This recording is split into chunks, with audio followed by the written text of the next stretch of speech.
Stop trying to twist everything around, Jason. I know what I saw. I gripped the edge of our kitchen counter, my knuckles turning white. The granite felt cool against my palms, a sharp contrast to the heat rising in my face. There you go again, making things up in your head. Jason's lips curled into that familiar smirk as he leaned against the doorframe. This is exactly why your last article got rejected. You see conspiracies everywhere, Michaela.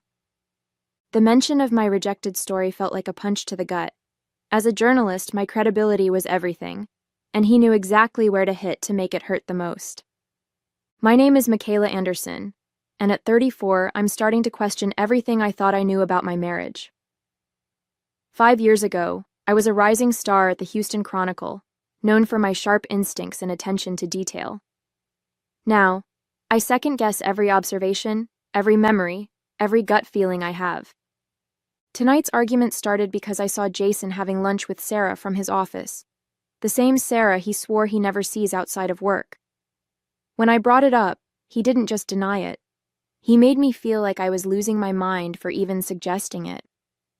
I was at client meetings all day, he said, his voice taking on that patronizing tone I've grown to hate. You probably saw someone who looked like me. Remember last month when you thought you saw me at the mall? I did remember, or at least I thought I did. But now, like so many other memories, it felt hazy, uncertain. Was I really seeing things? The more I tried to hold on to the details of what I saw today, the more they seemed to slip away. As I stood there in our kitchen watching Jason's confident smile, something caught my eye. A receipt had fallen from his pocket when he came in. It was partially visible under the edge of the counter, from Cafe Luna, dated today, the same place where I saw him with Sarah. My heart started racing, but I forced myself to stay calm. For the first time in months, I had something concrete, something real, something he couldn't twist around. And that's when I knew I needed more proof. I met Jason at a charity gala I was covering for the paper. He was charming, successful, and seemed genuinely interested in my work. A beautiful journalist with both brains and ambition, he'd said, making me blush. What more could a man want? Looking back now, I should have noticed how he always emphasized my appearance before my abilities. Our whirlwind romance was the talk of my office. Jason would send elaborate flower arrangements to my desk and surprise me with lunch deliveries. My colleagues swooned over the gestures, but Rachel, my editor, seemed less impressed. Just be careful, she'd warned one day. Men who love to create public spectacles often have private agendas. I dismissed her concern as cynicism from someone who'd been in the industry too long. The changes happened so gradually that I barely noticed them at first. Jason suggested I turn down the promotion to senior investigative reporter because it would mean more hours away from home. You're already so stressed, honey. I'm just looking out for you. When I pushed back, he reminded me how my last big story had nearly given me a nervous breakdown, conveniently forgetting to mention that my anxiety had stemmed from him questioning my sources and methodology at every turn. My relationship with Rachel became strained after I declined the promotion. She tried to talk to me about it, but I defended Jason's concern for my well-being. He just wants what's best for me, I insisted, even as something in my gut twisted at the words.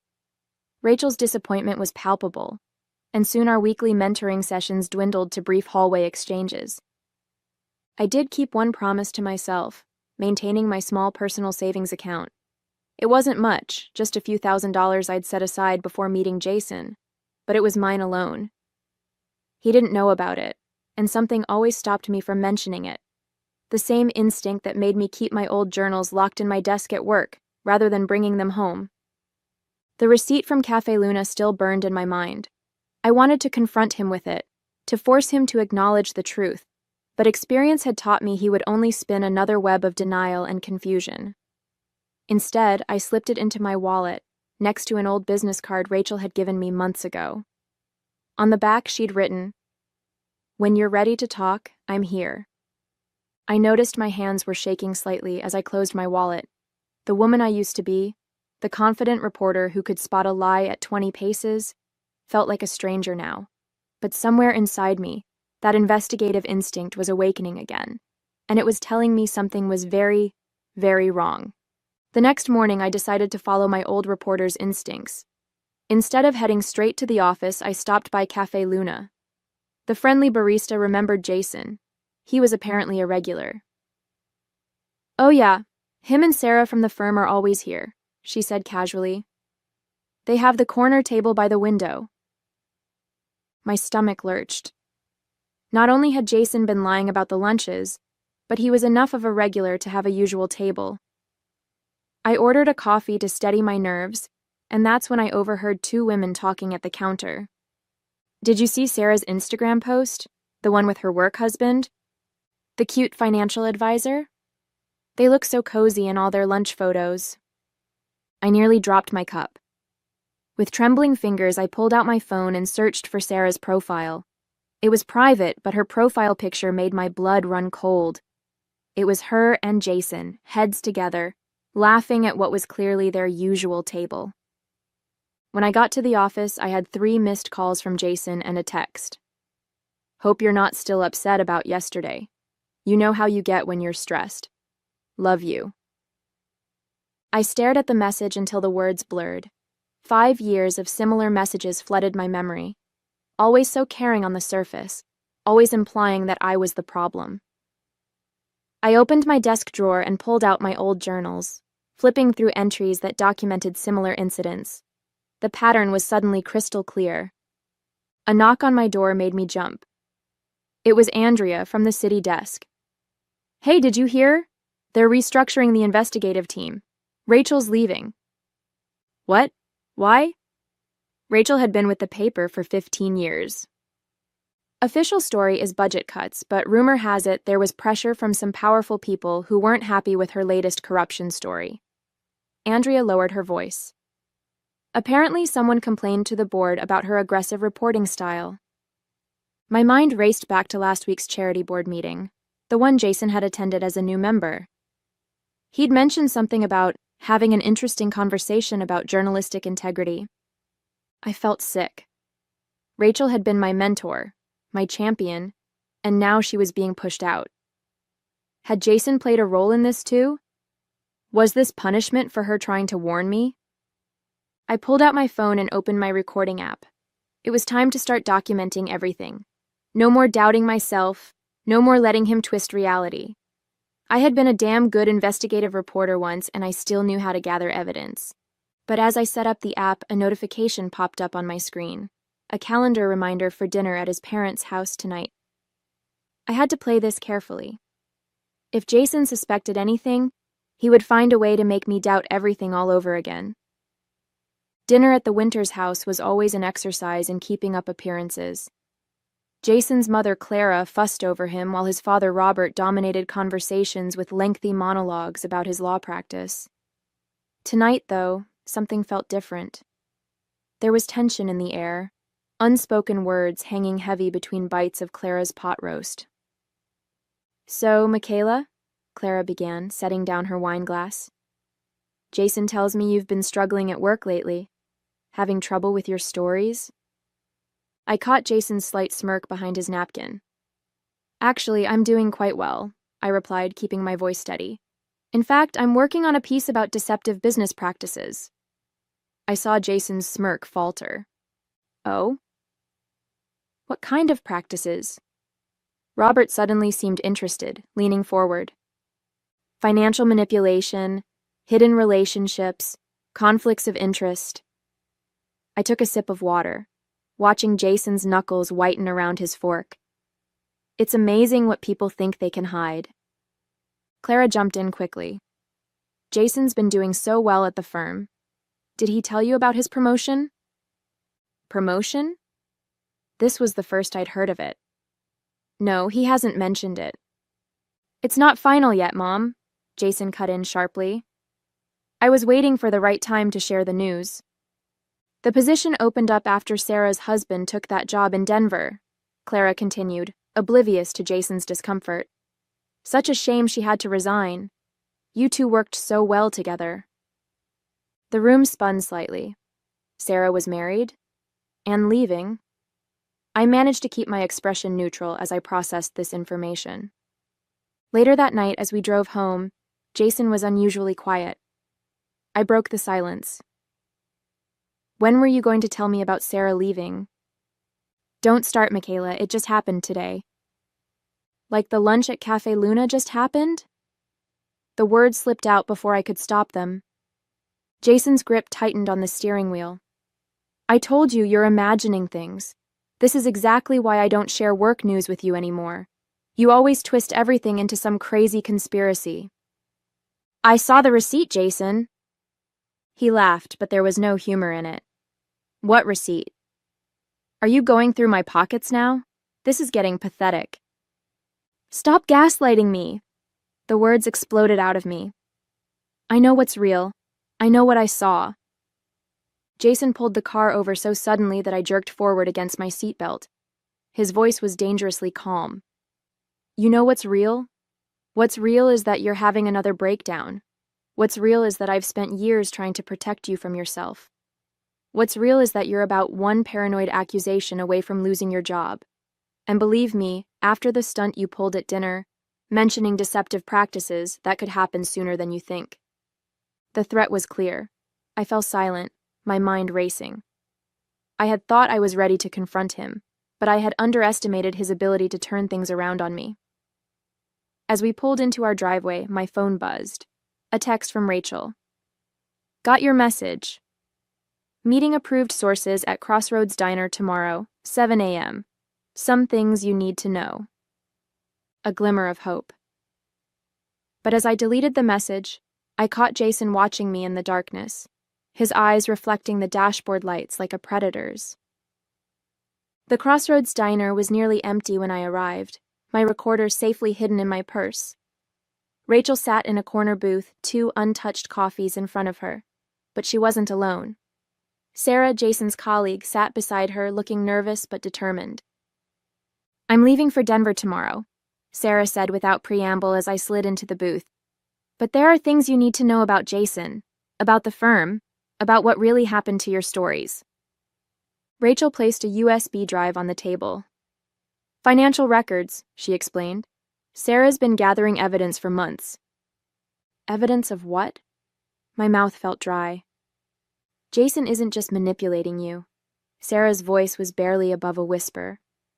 He's been manipulating company accounts, funneling money through shell corporations, and he's been using your reputation as a journalist to help cover it up. My hands trembled as Sarah explained how Jason had been systematically undermining my credibility for years. Every time I got close to a story that might expose financial irregularities at his firm, he would start his campaign of subtle gaslighting, making me doubt my instincts until I abandoned the lead. The board meeting about Rachel wasn't about journalistic integrity, Sarah continued. Jason convinced them that she was encouraging your delusional tendencies by assigning you investigative pieces. He showed them your therapy records. My what? The room seemed to tilt. He's had access to your private therapy sessions for the past 2 years, Rachel said gently. Dr. Martinez is his cousin. Those sessions? They weren't about helping you. They were about gathering ammunition. The coffee in front of me grew cold as they laid out the extent of Jason's deception. The therapy sessions I'd agreed to attend at his suggestion, where I'd poured out my doubts and fears, had been nothing but a source of information for him to use against me. Dr. Martinez had been feeding him everything, helping him perfect his manipulation. There's more, Sarah said, pulling out her phone. She showed me photos of documents, text messages, and emails. Jason's been positioning himself to take over the firm's executive position. He needed someone unstable in his life, someone he could point to as the reason he's been distracted whenever questions about the missing money came up. That's why he pursued you so aggressively, Rachel added. A journalist with a history of uncovering corporate fraud? Making you doubt yourself wasn't just about control, it was insurance. The realization hit me like a physical blow.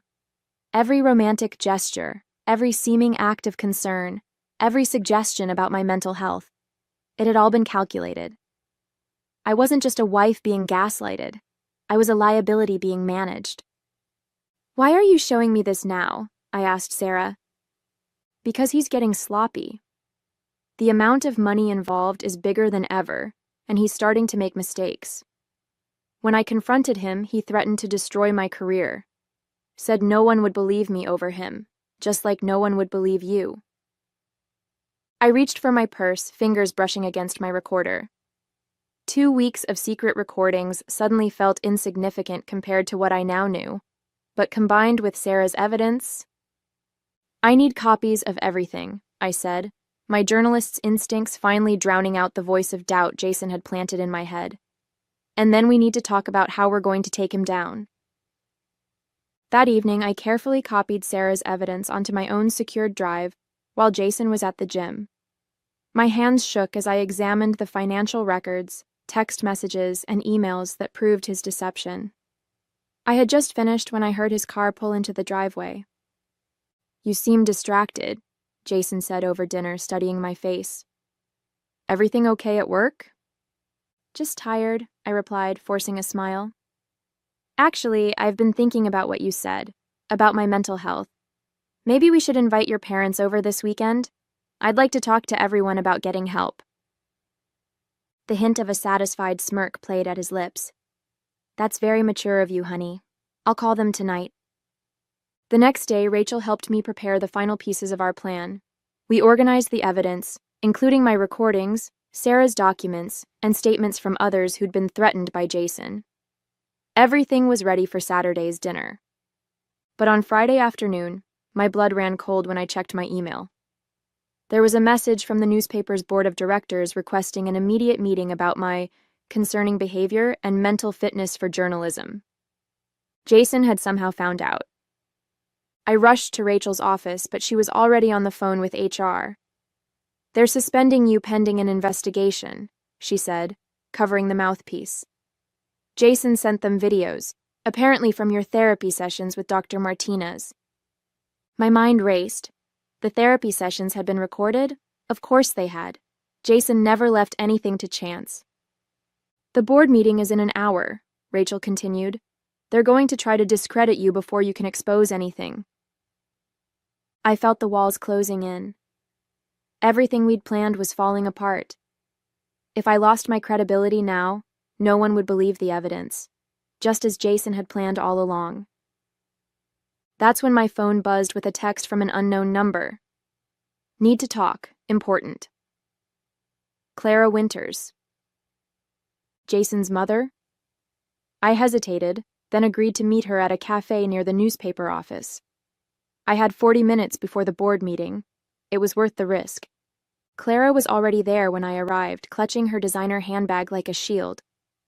"I found something," she said without preamble, pulling out an old leather planner.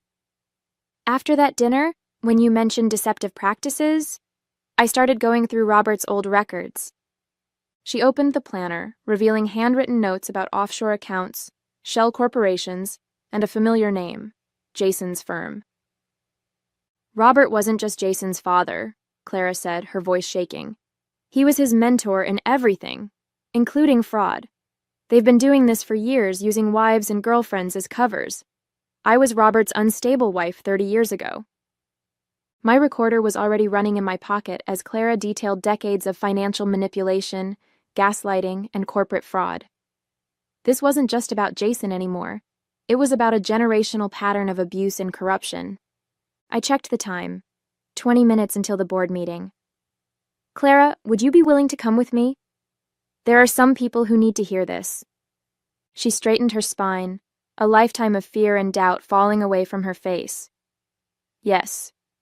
It's time someone believed us." I walked into the boardroom with Clara by my side, finding exactly what I expected. Jason standing at the front, playing clips from my therapy sessions on the projector. His father, Robert, sat among the board members looking smug.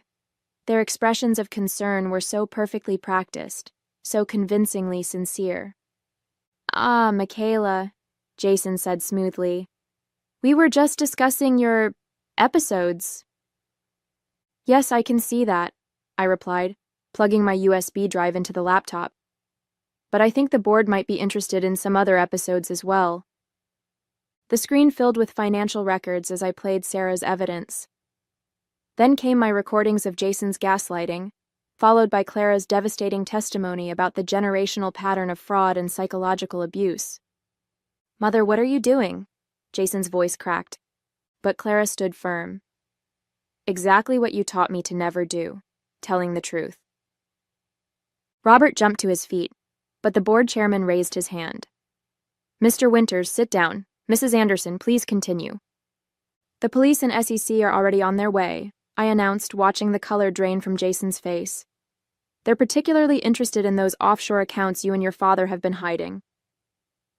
As if on cue, officers entered the boardroom. The look of utter disbelief on Jason's face as they read him his rights was something I would never forget. "No one will believe you," he tried one last time as they led him away. "You're just being crazy again." "No, Jason," I replied calmly. "I'm finally being sane." The story broke the next day, not just in our paper but across all major news outlets. Corporate dynasty falls, father-son fraud scheme exposed. Jason and Robert's arrests made headlines, and their elaborate web of financial manipulation and psychological abuse finally came to light. Clara moved in with her sister, starting therapy with a real counselor. Sarah's evidence proved invaluable to the prosecution, and she found a better position at a firm in Denver. Rachel was reinstated at the paper with a formal apology and a promotion. As for me, I took on a new beat, investigating corporate fraud and psychological abuse in the workplace. My first series of articles focused on helping others recognize the signs of gaslighting in professional settings. The response was overwhelming. Hundreds of people came forward with their own stories. I ran into Jason one last time at the courthouse during his sentencing. He looked smaller somehow, his confident smirk replaced by defeated resignation. When the judge announced the 15-year sentence, he turned to look at me, perhaps expecting to see doubt in my eyes. Instead, he found clarity.